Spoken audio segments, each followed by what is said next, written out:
So hello everybody there on News for the Soul. It's Katherine Bright here on Connect to Creator. And today we're going to be interviewing someone very inspirational who we have interviewed before. His name is Garnet Schulhauser. He comes from Canada and he has a new book available called Dance of Heavenly Bliss. So I'm going to read you his bio and give you a little bit of a background, and then we're going to have a great chat with Garnet.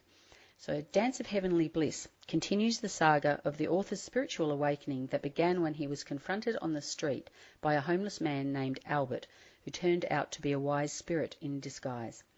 The author's first two books, Dancing on a Stamp and Dancing Forever with Spirit, describe his first encounter with Albert and the provocative dialogue that ensued, as well as a series of astral trips he took with Albert to the spirit side and to other parts of our galaxy. In his third book, the author recounts more astral adventures with Albert, who took him to meet a number of distinguished souls on the spirit side, including Moses, Jesus and his mother Mary, Lucifer and the goddess Athena. In the Akashic records, he got to view an ancient human civilization that lived among the dinosaurs, the building of Stonehenge with the help of visitors from the stars, and the crash of the alien spacecraft near Roswell in 1947. Back on Earth, the author describes a meeting with Gaia, the consciousness of Mother Earth, who expressed dismay at the abuse humans inflict on her and her beloved critters.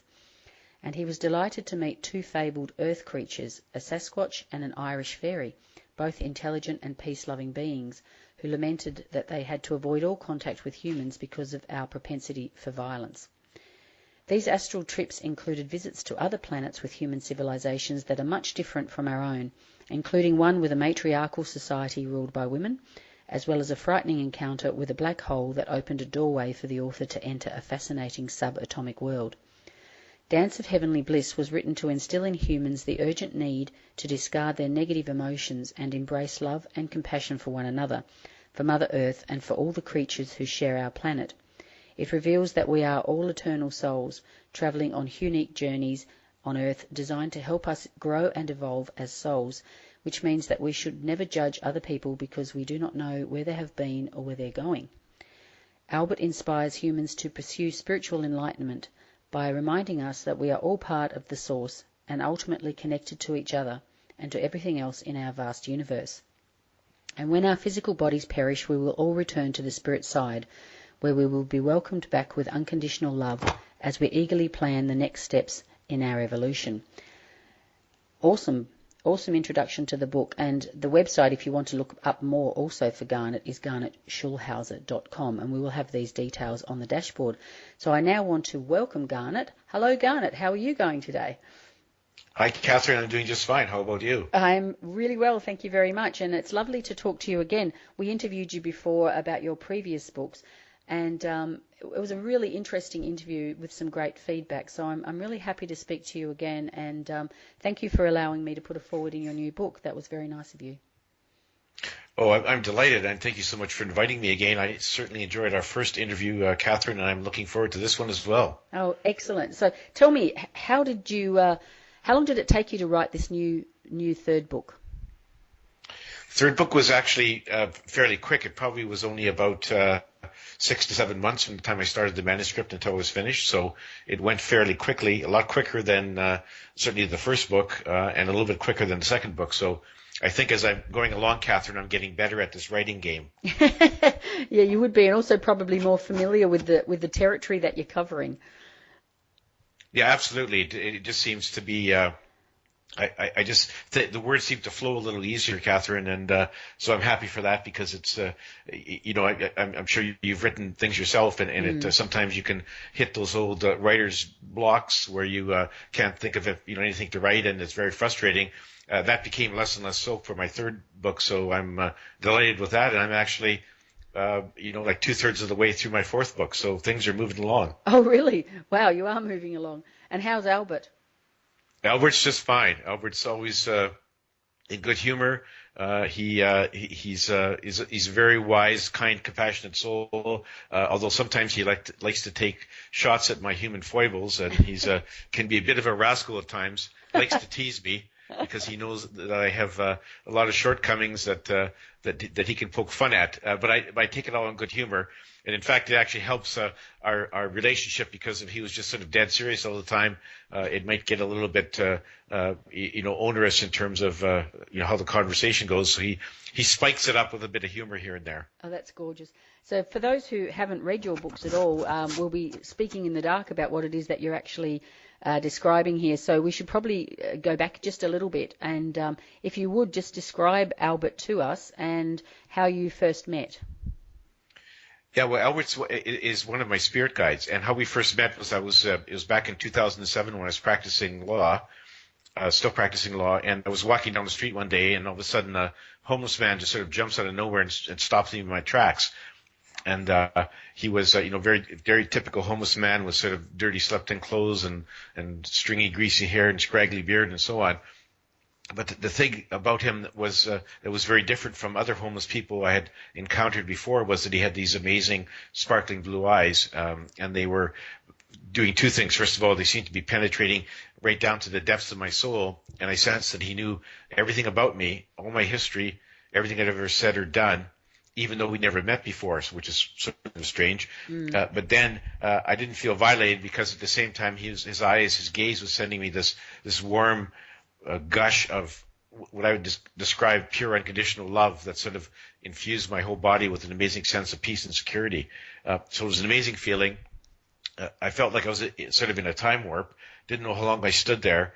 And then eventually he broke the spell by saying, "Why are you here?" And then he promptly disappeared into a nearby store. And when I went into the store after a few moments to try to find him, he was nowhere to be seen. He wasn't out in the street, even though I searched up and down. And so the very next day I resolved to try to come back to find him, because I had a lot of questions to ask him, mainly like, who was he and why did he stop me? Yeah. So I came back the very next day, same street, same time, and after walking up and down for a while, I finally spotted him sitting on a bench all by himself. And so I went up to him and I said, "Okay, who are you and why did you stop me the other day?" And he said, "I'm a soul just like you. I'm here to answer your questions and help you on your journey." And so that was the start of a dialogue that I had with him that went off and on for the next several months. And I found out his name was Albert, and he told me he was one of my spirit guides in disguise. So a bit of a surprise for me. I wasn't even sure. I wasn't aware that I had spirit guides before that point in time. Yep. And so this was a bit of a shock to me. But the conversation was amazing, because he was very wise. He basically said, "I'm going to answer all the questions you've been asking throughout through most of your life. Questions that most adults ask at one time or another, like, who am I? Why am I here? What's my life's purpose?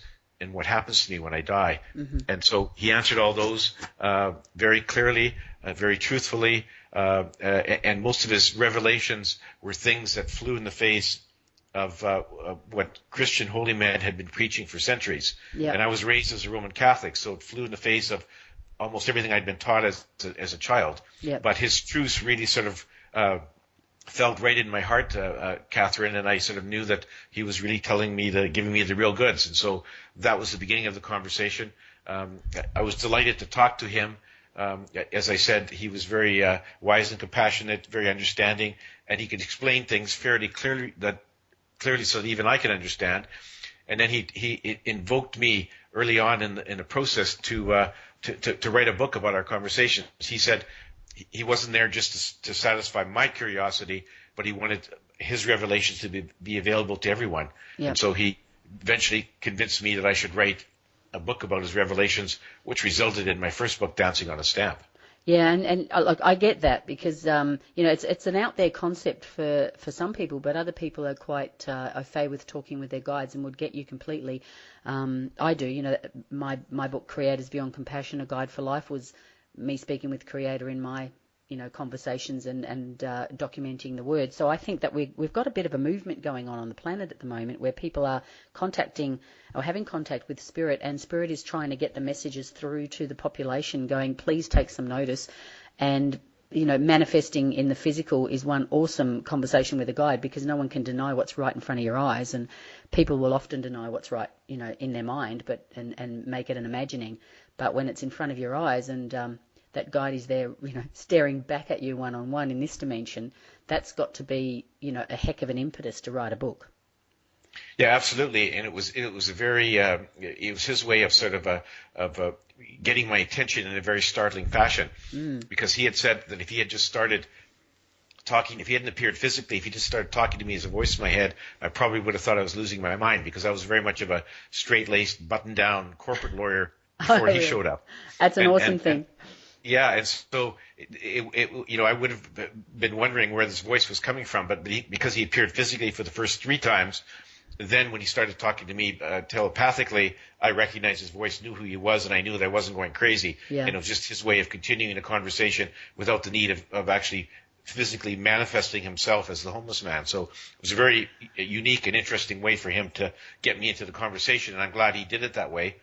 Yeah. And but just to go back to your point earlier, Catherine, you're very right. Albert has said that spirit is really picking up the pace over the last 15 or 20 years in terms of getting their message to people on Earth through many different channels. Yep. So people who write books like you and I, people who host radio shows, people who speak at public gatherings, post blogs, and so on, the message is coming through.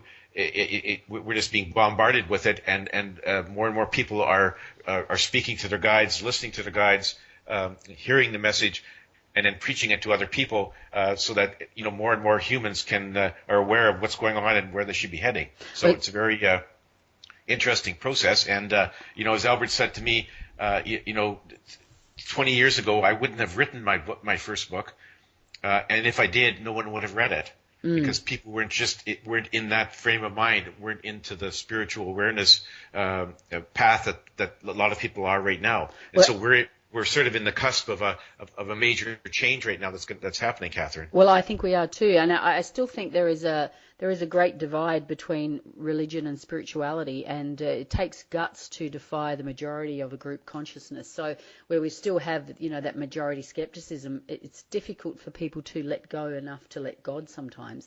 I think it's a marvelous and gutsy thing when people will say, Spirit told me this, and put it into words, and then, put themselves up for potential mass ridicule or whatever, because there are just going to be more and more now people who are into mass acceptance.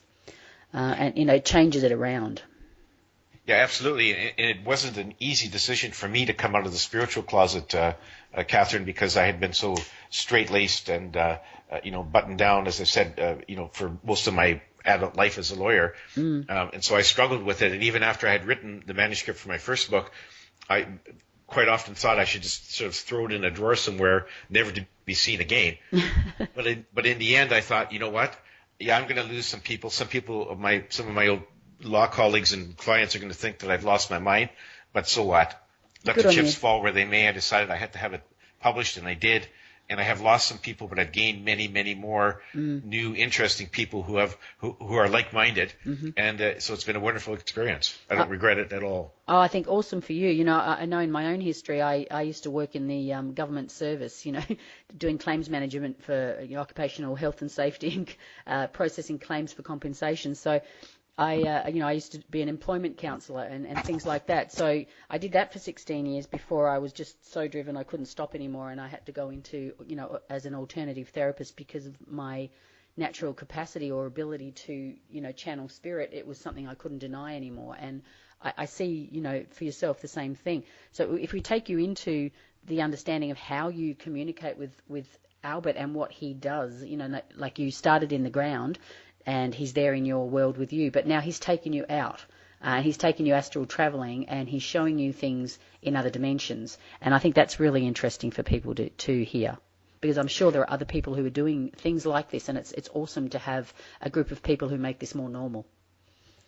Yeah, that's right. And the more that people sort of disclose what's happening to them, the more these people who are sort of in doubt and wondering whether they should latch on to what they're hearing and seeing, whether they're on the right path or not. More people like you and I who tell them, yes, this is what happened to us, they'll feel more comfortable with it. Absolutely. Yeah. So how Albert came about taking me on astral travels, it was kind of interesting because after my first meeting, we just sort of had a dialogue, a telepathic conversation. And then after he had disappeared out of my life for a little while as I was writing my first manuscript, then after that he reappeared one night. And how it was is I woke up in my bed one night and I looked towards the doorway of my bedroom, and there was this ghost-like ethereal figure standing there. And as it moved closer, I recognized who it was. It was Albert, my old friend. He was in astral form. Ah. And he said to me, I said, well, hi, Albert, what brings you here? What's up? And he said, well, I'm here to take you on some astral trips because I want you to write about what you see and hear in your next book. And I believe that a picture is worth 1,000 words.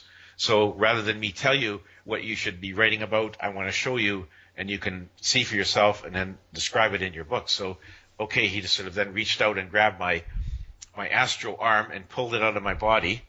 And I turned around and looked back, and there in my bed was still my physical body sound asleep. Mm-hmm. So now I'm in astral form. First time I ever remember doing this. And he just took me by the hand and led me up to the ceiling, up through the clouds, and we hovered above our beautiful planet for a while before he took me through a shimmering doorway to the spirit side. And so that was my very first astral trip. So, we went to the spirit side, and we went to other planets, and we went to other places on Earth where he could show me things about what was going on, about the bad happenings on our planet and where we should be heading. And it was sort of all a very interesting series of excursions. And then after each excursion, he would bring me back to my bedroom. I'd slip back into my physical body. And then the next morning I would wake up very refreshed and clearly and very vividly remembering everything that I'd seen in my previous astral trips. Very vivid, way more vivid than any dream I've ever had or any memory of my waking life that I've ever had. Mm-hmm. And it stayed with me for quite a while, long enough to certainly for me to get to my computer and write down quickly everything I'd seen and everything I had said to other people or they had said to me. So it was really quite an experience. And he did this very deliberately. And so my first set of astral adventures were described in my second book, Dancing Forever with Spirit. Mm-hmm. And then after that set was sort of over and I was busy writing a manuscript for that book, he went out of my life for a little while, then reappeared again and took me on another series of astral trips. And those are described in my newest book, Dance of Heavenly Bliss, which will be released here very shortly. Uh-huh. So do you find that he sort of disappears and then when he figures you're ready for the next round comes back? Absolutely, yeah. He's got an agenda. He doesn't always tell me what's in his agenda or the timing of it, but he knows exactly what he's doing. Yep. And so he did pause at various times to allow me to write my manuscript and to reflect on what I'd seen and what people had told me. Mm-hmm. And then when the time was right, he came back into my life. And the same thing has happened with the fourth book, which is another series of astral trips with Albert. Again, there was a pause in between the finish of the trips for book 3 before he started with me again, which actually are currently ongoing right now for book 4. So he seems to have impeccable timing. So he's turned up again. When I'm ready for the next set of adventures. Yeah. Well, this is nice to know. I find, with spirit, on my own experience, there'll be like themes of things going on in the planet or astrologically or intergalactically for that matter, and there'll be times at which there'll be a flush of activity in my bedroom at night. There'll be beings turning up for all sorts of messages, and sometimes that I always know because I see them with my eyes open or my eyes closed and they look identical. But to me, it would be not so much a human form as it will be a tendency towards purple and beautiful yellowy green light that will come and move, and I can see the angel's wings moving or I can see other things. But if I connect to Creator and ask to speak with these beings, they'll have conversations with me in a normal voice that I can hear, but with different accents or different feelings. And I think I'm interpreting the frequency of their beingness to be a certain feel, and they will sound like that. But all sorts of interesting things are going on, and I've noticed spates of some nights where they, like, honestly, it's like Grand Central Station in my house. Beings come in and out and telling you about what's going on or asking for the free will of humanity. Would you please ask for a healing for this, or would you pray for that? This needs help, that needs help. So I know that my mastership is to teach, but it's also as part of healing. So, each one of us, as you will have been told by Albert, has a mastership. What are you to do? Yours is very obviously the messenger. And so, I find that really intriguing, the way each one of us is being employed by Spirit for a specific purpose to assist a bigger picture. Yes, absolutely. And I think that we're all sort of enrolled in that. Some of us are not really aware of it. Others, like yourself, are very aware of it. And I have become aware because of my contact with Albert. but we're all on a certain kind of mission, and for those of us who have the open contact like you do, Catherine, it's really incumbent on us, as we've both agreed, to get our message out to other people, and hopefully more and more people will begin to have better contact with their guides, listen to what they're saying, and then maybe we can make our world a better place. I think that's the whole object of all these messages coming through to us. Totally agree, and I wonder how many people are being medicated because they're not sure whether the voices they hear are actually schizophrenia or whether they're a guidance group, because so many people that I speak to who consult me will be hearing messages, and wonder what's going on, be on anxiety medications and other things. But when you empower them to understand they're really, what was this all about, you can often find that it's not always about, mental illness. It can often be about interdimensional communication. That's exactly right. And in fact, in my second book, I described one trip where Albert took me to a mental institution in the U.S., and there he described a circumstance, saw a young lady, in her 30s, who had been confined to the institution, was under heavy sedation, and what had happened was exactly as you said. She started hearing other voices, seeing other things in other dimensions, and she couldn't quite understand what was happening to her.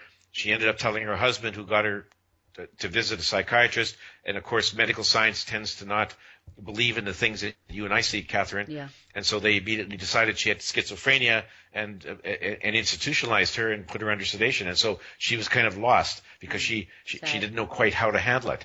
And so the good news is that both you and I are still, we've managed to avoid the straitjacket so far, Catherine. But I dare them to find one to fit me. Hopefully we can continue to do so. But I think that it's just a matter of how you handle the messages you get and understand where they're coming from and understand that they're real and you're not really losing your mind. And that's a big step to get over. And if you can't do that, then some people just end up, giving up and saying, I guess I'm crazy. Oh, yeah, I totally agree. I figure if I can bend metal with my mind, which I can, and bend spoons, I could unlock that damn straitjacket, Good for you. No one's going to confine me in that lot. But, I think it's brave. The voice is a huge tool on the planet, as are words. So well done on this dance of heavenly bliss. So I just want to ask you, for very practical reasons, for people who are also out there who are getting messages like yourself, how did you get somebody to publish you? Well, I had to do a search because a lot of publishers would have looked at my manuscript and think, oh, well, this is a bunch of rubbish, Yeah. So, but there are a number of publishers who specialize in the metaphysical and spiritual genre. Yep. And so I did a search on the internet to find out which publishers published in that area, and I found, my publisher, Ozark Mountain Publishing, and they publish only in metaphysical and spiritual nonfiction genre. Yeah. And so I submitted my manuscript to them, and and they accepted it. And the founding member of that publishing company, her name is Dolores Cannon. I don't know if you're aware of her. She's she actually passed away in October 2014, but she was very famous past life hypnotherapist, a past life regressionist. Right. And she wrote about 17 or 18 of her own books. Most of them were sort of case studies where people would come for past life regression, and then she would record what was said, and then she would write the books and record the transcripts of what they were saying when they're under hypnosis. Mm-hmm. And fascinating books, fascinating disclosure from these people who had lived not only past lives on Earth, but lives on other planets and in other kinds of life forms and so on. So very fascinating. She was the founding member of that publishing company, and so my book sort of fit right within what they like to publish. And so I was lucky enough that they accepted my manuscript for my first book. They published the second one, are in the process of publishing the third one right now. So it's really a matter of trying to find a publisher that likes the niche that you're in. Because if to most publishers, as I said, they would just throw it in the trash and say, this is a bunch of nonsense. Yeah, exactly right. And, for people who are out there who are inspired by that, well done. So I think for you, this has become your world now, hasn't it? You quit your job, you write, and that's what you do? Yeah, actually, I retired from my law practice in 2008, about 1 year after I met Albert. Yep. Because after meeting Albert and having a conversation with him, practicing law seemed to be not very relevant to me anymore. Yep. And so I just thought, I really that my meeting with Albert was designed to be a transformation point for me, and I really had to get on with my new life path that Albert had laid out before me. And so and practicing law was just getting in the way, took up too much of my time and my energy. So I retired probably earlier than I normally would, and moved away from the city I was in out to Vancouver Island, and then I just sort of continued my dialogue with Albert, and slowly got about the business of writing my first manuscript. It took a little while for me to get organized, but then once I started doing that, then ever since then I've been on this new career path, which is being an author, writing books about Albert's revelations and the places that he's shown me and the people I've spoken to in the spirit world. So that's my new career right now. And so do you public speak, or how do you sort of fund yourself, to keep going with this sort of thing? Is it doing well, the books? Yeah, the books are selling well, and I do some public speaking. I've been at my publisher puts on a transformation conference every year in Arkansas. I've been at two of them now. I'm going again in April. Yeah. And the other main focus for me is, and I have done a lot of book signings in Canada a couple of years ago, haven't recently. My main focus now for getting my word out is social media, through a lot of Facebook and other social media posts, and I go on a lot of radio shows. So this radio show is number 77 for me since I published my first book. Oh wow! Okay. And so that's how I try to get out so there, and effort. I'm certainly open to speaking invitations, and I'm going to be doing in the near future. Going to be doing some workshops for at various places. I haven't got them all scheduled yet, but that's my goal, and I'm really trying to, as I said, help Albert get his message out as widely as possible, as quickly as possible. Yeah, well, that's my new career. Maybe when I come to Canada, which I'm hoping to do next year, we might be able to co-workshop. Absolutely, I'd love that. When are you coming? Not sure of the dates just yet. Probably in the summer next year. I had planned to come this year, but through circumstance couldn't make it. But I'm planning next year with a bit of luck. So I would love to do something. And so would I. So please do send me some messages in advance so we can line up our schedules together and go from there. Yeah, I will. I love to do these 3-day healing festivals, or 1 day, opening up, connect to creator, things like that, to teach people communication. So I think we would make a great team. So that would be great. It's always wonderful to have somebody who can talk and share, their experiences with other people. And in communication with spirit. And also I think the greater good messages that are coming across is an important thing. There are so many greater good messages coming across from Albert and what he's showing you in these books that, I particularly loved your conversation with the Irish fairy. I thought that was really gorgeous.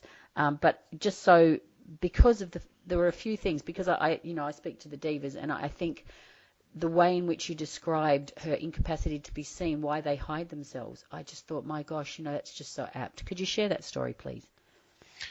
Yeah, well, it was Albert told me that there were many sort of mysteries and surprises about our planet that I wasn't aware of, and most people weren't.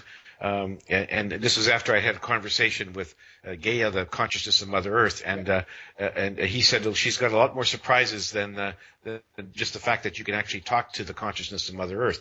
And so one of the surprises was that he took me to Ireland to visit with an Irish fairy, which is really quite interesting because my ancestors on my mother's side came from Ireland originally, several generations ago. So I have a bit of an affinity for Ireland. And so, and I've often heard stories about fairies and leprechauns and so on. So Albert took me to meet a fairy.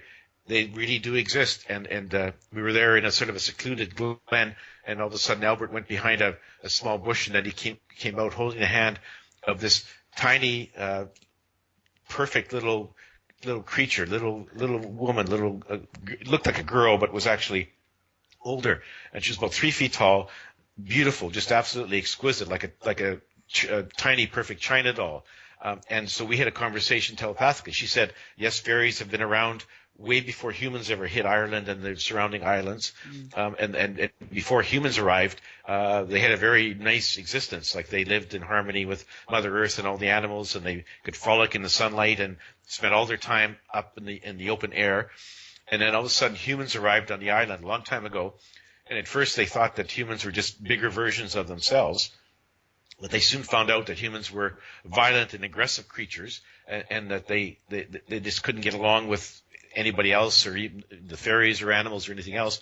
So the fairies basically had to go into hiding underground with the help of some of their angels from the spirit side. They were able to relocate to underground cities. They kept them very well hidden, and so they were just frightened of humans, and they have been ever since. They don't understand why humans are so violent and aggressive. They want to be friends with us. They have no intention of harming us, but they have developed some very advanced powers, like they can make themselves invisible to us if they choose. They can actually move matter around with their thoughts. But they don't do that to harm humans, because they're just a very peace-loving race. And so they've been sort of stuck underground. They journey to the surface every now and then to frolic in the sunlight when there's nobody looking, and occasionally they are spotted by humans, which is why you get the legends in Ireland of the fairy, the little people, the fairies, because occasionally they've been spotted. Occasionally some of them will play pranks on humans just for the fun of it. But for the most part, they're terrified of us, and they stay away in their underground cities. So that was very much of an eye-opener for me. It's like another evidence of the fact that our race, the human race, tends to be way more violent and aggressive, and and causing more harm to people around them, to creatures, whether it be animals or fairies or whatever, than we should be.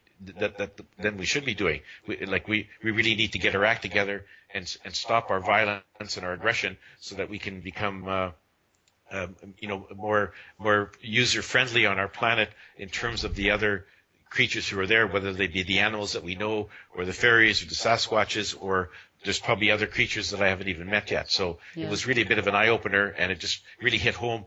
Humans, we have to get our act together and stop being so violent and aggressive.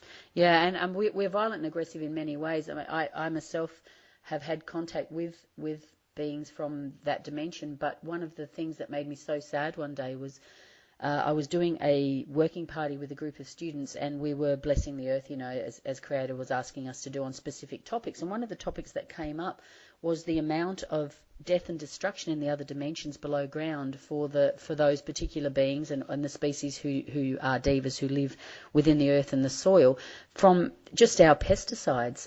That many species of creature from this dimension have already been killed off en masse, because of literally the toxicity, that we as humans are creating with our pollutions on the planet. And that was so sad to see that. We were doing work to help do healing and blessing on regeneration of soil, and also, to assist the beings in those levels. And it was just really, it's a big topic. When you pray for anything, let's pray for a big expanded mind, to help us look at the other levels. Yeah, absolutely. That was one of the messages that I got from Gaia when I had a conversation with her, was that, she said, our planet was a very happy, harmonious place until humans came along, and through the Industrial Revolution, we became more and more invasive in terms of our environment, polluting the water and the air and the soil and everything else. Like you say, pesticides, herbicides, CO2 fumes in the air, whatever. She said, it's really causing a lot of damage to Mother Earth and to all the other inhabitants of our planet, both the ones that we know of and the ones we're not aware of. Yeah. And we're just really have become a toxic race of aggressors who don't seem to care that we're harming our own home, our own environment. Yeah. And she said, we really got to wake up and stop this before it's too late. And we have some wonderful organisations like Greenpeace on the planet who are doing their best to assist and stop the destruction and the killing of whales and other things that we, certain countries on the planet are more, like Japan, are more likely to ignore us in that call for seeing these beings as relevant as we are. Humanity has a tendency to think of itself as exclusively superior, but it's so far from that. And I think also just the way we are taught and conditioned in certain societies, we lose track of the gentleness, and we lose track of the communication into the different dimensions and the different beings, that we are all part of one big, ecosystem. It's not exclusive. We don't get away with destroying things being human. Yeah, and the big problem is that we're very arrogant, as you say. We think that we're the only intelligent, sentient creatures on our planet, very far from the truth. And because of that, we tend to be very self-absorbed in terms of what we're doing. And we tend to be sort of spend too much time in the pursuit of money and power and monetary and material goods, and rather than sort of looking around and trying to pay more attention to Mother Earth and our environment and what we're doing to everybody else that lives on our planet. And so we need to sort of get around that, get over that, so we can start focusing on what's really important. And then if we can sort of cast aside some of our negative emotions like anger, fear, hate, greed, and embrace more love, we'll begin to hear more of these messages. Everyone will. And once you hear the messages when I hear the messages from Albert, it just rings so clearly in my heart that what he's saying is right, and we really need to change our attitudes. And you're getting the same message, and we if we can get more and more people to listen to the message, then I think we can change. We've made a lot of progress in the last 15 or 20 years in terms of listening to spirit, and even in curtailing pollution, or at least trying to take a stab at curtailing our pollution. But we have a long ways to go yet, and we have to keep on pushing the agenda before we end up destroying ourselves and our planet. Yeah, and I think a lot of humanity confuses money and power with intelligence, and you will find a lot of the conglomerates, the opinion or the political sway is holding majority consciousness, where people who are seeing beings like we are considered to just be nuts. We're the space cadets. So it's, it's the space cadets. I don't know if you have that as a term in Canada, but it's a very Australian term for people who are airy-fairy and not quite with it and a little bit loony. Yeah, we have it too. Yeah. So, anyone who is esoterically minded who will, demand to be heard in the fact that we see interdimensional beings will be considered a space cadet, and not given credence in the economy in the same way. So this is something that people don't speak up because they're scared, or they feel that they don't have they're hopeless in making change, which I don't agree with at all. I think all we have to do is just get loud, and be able to open someone else's mind to the possibility of something else existing, so that they just don't shut down before they get a chance to experience it for themselves. This is why I do Connect to Creator as part of my mission, is to connect people to spirit and get the answers back, so that they get an opportunity to connect to something which will expand their mind and give them opportunity to heal interdimensionally, or to do things which people think they can't do, which is a very third dimensional concept, that we don't have access to this different communication space or these different frequencies to be able to be alchemical, to do things differently, but we do. Yeah, exactly, and I couldn't agree more. Like we really are facing a bit of an uphill battle in terms of trying to get our message through when you have like big business, big companies who are more concerned about the pursuit of money and power and control, and they're not interested in hearing what we're telling people, what the messages that we're getting from spirit. That's just sort of not on their radar screen. They want to have us ignored and shunt it off to the side if they can. So we have a bit of an uphill battle, but I mean that's fine. There's been lots of people in the past who've had to crusade for causes that weren't well liked, and they've had to persist and carry through, and that's what we have to do. Yeah, and so I think we have to continue the battle. I agree, and you will always see. You can tell when you look at land that's been blessed. People who are actively working with the land rather than against it, and blessing it and asking for energy to sustain it, you will see the difference in the crops. You'll see the difference in the greenness of the lawn. You can always tell by the amount of animals flying through or coming past where a healer or an energetic alignment is present. My house is, I live on the edge of a reserve, and they're about to put a subdivision on one side of my house, which is really not happy for me because I'm right into the divas, and so I'm doing all sorts of blessings to help. But there is a rainforest area very close to me, and constantly, we have just in this little strip, and the other side is like suburbs, and on my side of the house we get deer, and we get ducks with babies, and we have kangaroos, and we have, a million tons of birds, and just all sorts of things which will literally come into my yard and eat my plants and do whatever, but they come to my house, and I just watch them, and they'll come in droves to my house, and then they'll go back out into the reserve, but they're never scared to come onto my property, and you can see the difference. They know that there's a welcome energy, they can feel love in the space, and they know that my plants are blessed. Absolutely, and we don't give animals enough credit for what they can perceive in terms of perceive about us and about their surroundings. A lot of people, humans, just think the way animals are just dumb creatures. They can't speak. They're not very intelligent, and so that's where a lot of the abuse arises. But I entirely agree. Animals are a lot more prescient than we think. And in your case, the animals coming to your yard, exactly right. They sense the positive energy and the love that you're emanating. And they like it, and that's why they're attracted to you. And they can also conversely sense the negative energy and the hate and the anger coming from other humans, and they try to avoid them. Yeah. So they have amazing senses. What was really brought home when I had, as I described in my third book, was I had a telepathic conversation with an orca, or what some people call killer whales, that was held captive in an aquarium in the U.S. And this poor creature, was very intelligent, very sensitive, very empathetic, and they communicate with each other, the whales and the dolphins, by telepathy, which is something that humans can't do. We're not there yet, or at least most humans aren't. So we're way behind them in that capacity.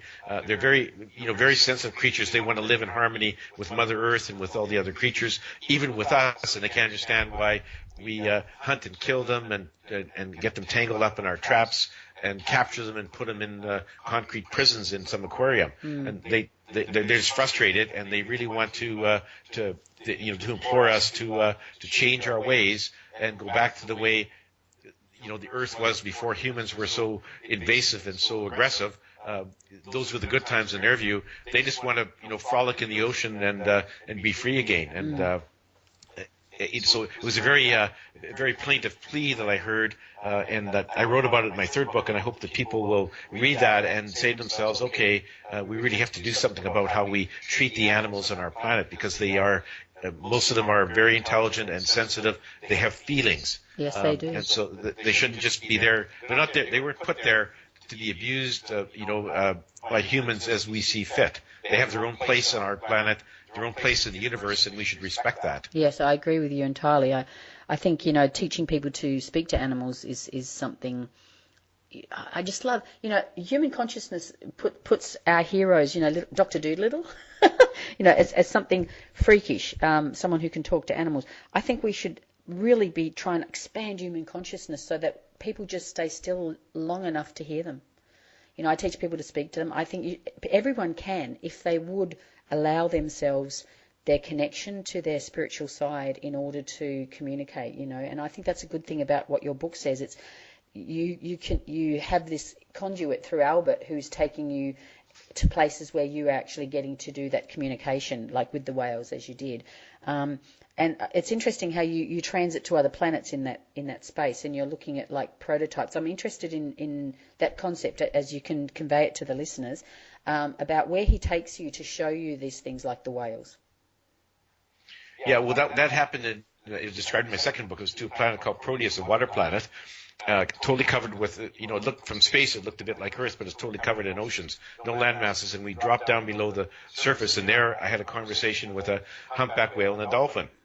They looked exactly like our whales and dolphins, and they basically said, yes, that the reason they're so similar to the sea life on Earth is because the undersea life on Earth was originally seeded, most of it was originally seeded from their planet a long time ago, transported there from their planet to our planet by extraterrestrials in their faster-than-light spacecraft. Mm-hmm. And they said that they keep in telepathic contact over many light years in space with the dolphins and whales on Earth. And they were a similar story to the orca that I met in the aquarium in California, that they're very dismayed at the abuse they've been receiving at the hands of humans, and they really implored me to take my message back to my fellow humans, that they wanted to live in harmony with humans. They had no desire to harm us. They wanted to live together with us in our beautiful blue planet that would be free of pollution. And that was their goal. That was their desire, and they hoped that we could sort of strive to get there one day. So I did write about that in my second book, and then that theme was sort of carried over into the third book, where I met with the orca who, in California, who had a very similar message. So it's really, I just thought to myself after that, Catherine, that if all humans could hear what these creatures were saying and understand how sensitive and full of feelings they were, and that they were really imploring us to treat them with more respect, that I think that more and more people would get the message, and we would stop abusing them. I think it would happen overnight. Unfortunately, not too many humans actually can hear what these creatures are saying, because we haven't developed our telepathic capacity for the most part. Some of us have, most humans can't, and so the message is just lost. They don't get it. Yeah, more and more are, though, I think, from the people that I'm coming in contact with, like the listeners to the show. There are more and more people who have a super value for their animals, which I really love to hear. But, I think it's interesting that humanity can actually be that dumb to think that they wouldn't have feelings or they wouldn't have intelligence. I just think, wow, it just really does show us up, doesn't it?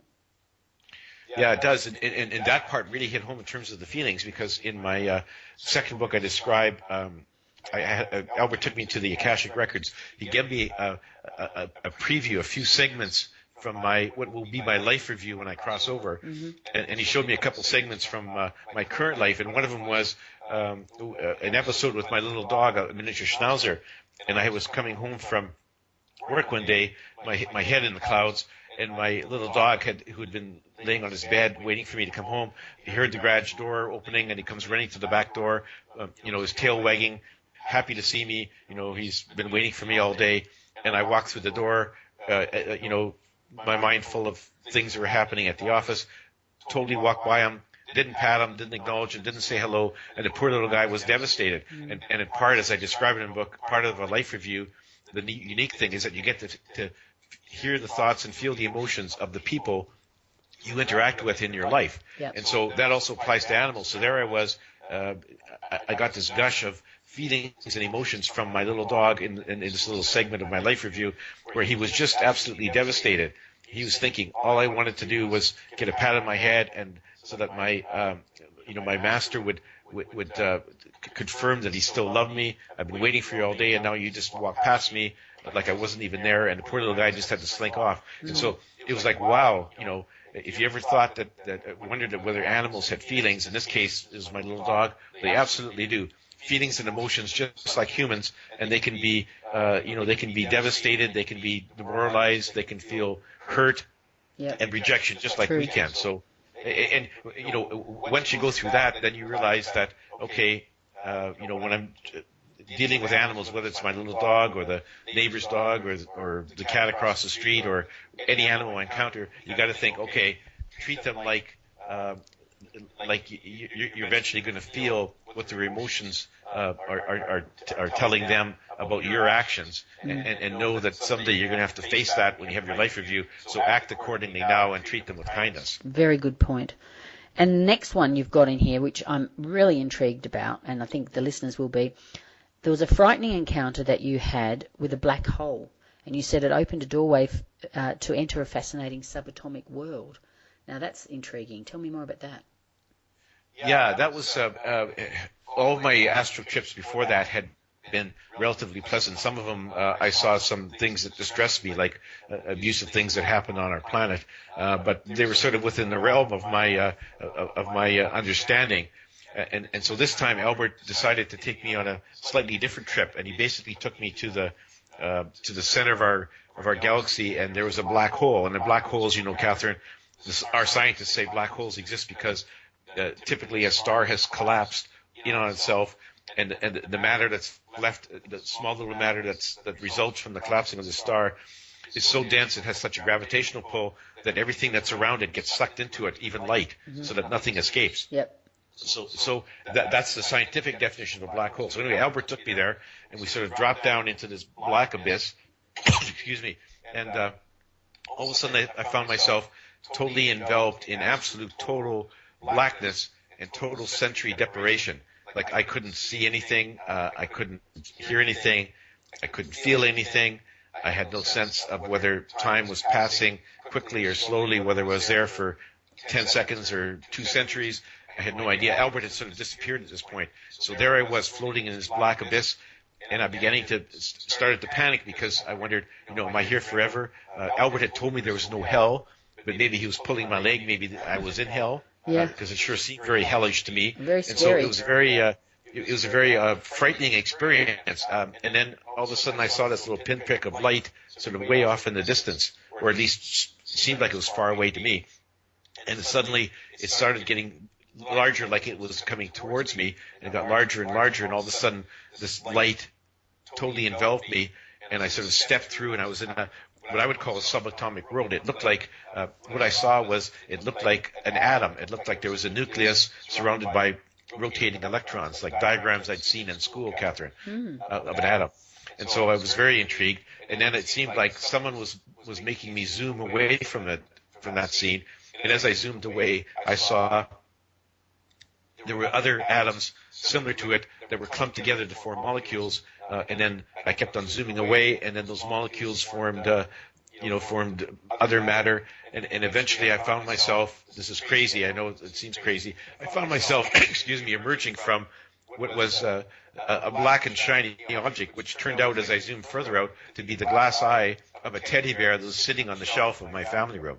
So there I was now, back at my family room at home, having been in this awful black hole. Albert was standing beside me, and I said, Albert, why did you abandon me in that place? And he said, well, I was always there with you, but I chose to not be detectable by you because I wanted you to see what it was like to be in total isolation. And once you were there, then I hoped that you would appreciate your surroundings on Earth in a much different light, having experienced sort of the total darkness, and now you're back into the light. And I said, yeah, I certainly do, and I'm glad I'm out of that place, and I never want to go back. But then interestingly enough, after that, I looked at things very differently. When I was walking across the carpet, I sort of felt the carpet on the soles of my feet, and I noticed the sound of the birds chirping out of the window, and I went in my backyard, and I felt the grass on my feet, and I looked up at the apple tree with the apples hanging. Everything seemed to be amazingly beautiful and interesting, and it was just in stark contrast to the black hole that I was in. So it was a very funny sort of lesson that Albert put me through. But I think it worked because he really said, sometimes you have to experience the darkness before you truly appreciate the light. Wow, that's one heck of a life lesson. That's putting you through it. Yeah, and it wasn't, at the time it wasn't pleasant. Albert told me after, Catherine, that I was only in the black hole by myself for maybe 30 seconds of Earth time. Yeah. So it wasn't very long, but of course I had no way of gauging the passing of time. But it did give me a different perspective on life after that, and I certainly look at things differently, and I hope that I never have to go back there again. But it was sort of his way of, helping me realize that, living on Earth and in my life, although sometimes things don't always go the way I want them to, things could be a lot worse. You could be stuck in a black hole somewhere. Good lesson for everyone, that one.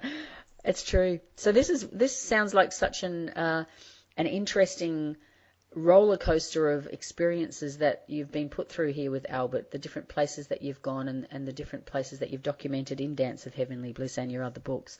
It does seem like a real experience. So many different things. Yeah, no, it's a whole range of different experiences, Catherine. I met so many different people. I've learned so many things, more things about life on Earth. I've learned that, every soul is unique. We're all on a different journey. No two souls have had the same path to get here, and no two souls are going to have the same path from this point forward.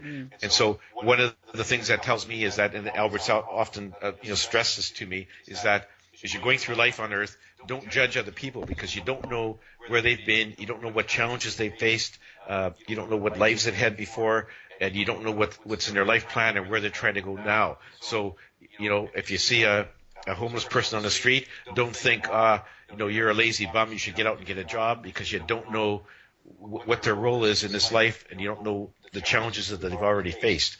Yeah, so the first thing that it taught me is do not judge other people. Yeah, beautifully put. Very beautifully put. And I think that's, if our world could just stop being a world of judgment, we would be so much more close to heaven. Yeah, absolutely. That's the goal that we should all strive to get to. I mean, it's not easy because it's just sort of human nature to, when you see other people walking down the street in a different station than you are, to sort of think, why did you end up here? Why aren't you doing better for yourself? Why don't you dress better? Why don't you have a better job? Why aren't you kinder? All those things. We're always comparing ourselves to others, and it's just something that we really should stop doing and understand that we all have unique journeys and respect everyone's goals. Yeah, I totally agree with you. And coming to that, would you believe we've nearly been talking for an hour? Which I can't believe because time has gone really fast and it's been a really interesting interview. Do you have a final goodbye thing you would like to share with people about where they can find your book or contact you? Sure. Well, the best source, Katherine, is my website, which is garnetschulhauser.com. That's not easy to remember, but if you Google dancing on a stamp, you'll get to my website, and there's information about all of my books. You can download a free excerpt. You can watch a book video. You can dial into my social media sites like Facebook and Twitter and Google Plus and YouTube. And on my website, I have recordings of all of my radio shows. As I mentioned before, this is number 77 for me. So all the recordings of my radio shows, all of my conference presentations, all of my interviews are there. You can just click on them and listen at your leisure. And there are buy links on my website where you can click on it to all the popular online bookstores where you can just get right to the place where you can buy my books. And there's a site. There's a lot of U.S. and Canadian sites. There's a site there for Australia. Angus and Robertson, other stores do carry them. Mm-hmm. That's a good source for people in Australia. Yep. And my email address is there as well. If anyone has a comment or a question, I'd be happy to hear from them. Okay, fantastic. Thank you so much, Garnet, for today. It's been a pleasure interviewing you. And thank you for taking a chance on getting your message out there to a wider group of people, no matter what they may or may not believe. I think it's an interesting read and an expansion of the mind. So thank you so very, very much for what you've done and for putting all your experiences with Albert down. And say good day to Albert for us. Well, thank you, Katherine, for inviting me. I really enjoyed the interview, and I'm looking forward to meeting you when you come to Canada next summer. Oh, I'm certainly going to look you up. I cannot wait. We should have a cup of tea and a good chat. Absolutely. Look forward to it. It would be wonderful. Thank you very much. And take care of yourself. So we've been talking to Garnet Schulhauser, and his forthcoming book, Dance of Heavenly Bliss, is about to be published. So I hope that you can look him up, garnetschulhauser.com, and we'll send that through so you can have a look on the link to get that written down. It's GarnetSchulhauser, garnetschulhauser.com. And thank you today for listening to Katherine Bright on News for the Soul Connect to Create a program. If you'd like to find out a little bit more about me, my website, katherinebrightaustralia.com, and I have all sorts of wonderful courses, workshops, downloadable hypnosis tapes and meditations, and other books also that you may want to introduce yourself to spirit with. So enjoy and have a marvellous and a wonderful time. Thank you for listening to Katherine Bright on News for the Soul. Bye-bye, and thank you, Garnet. Thank you.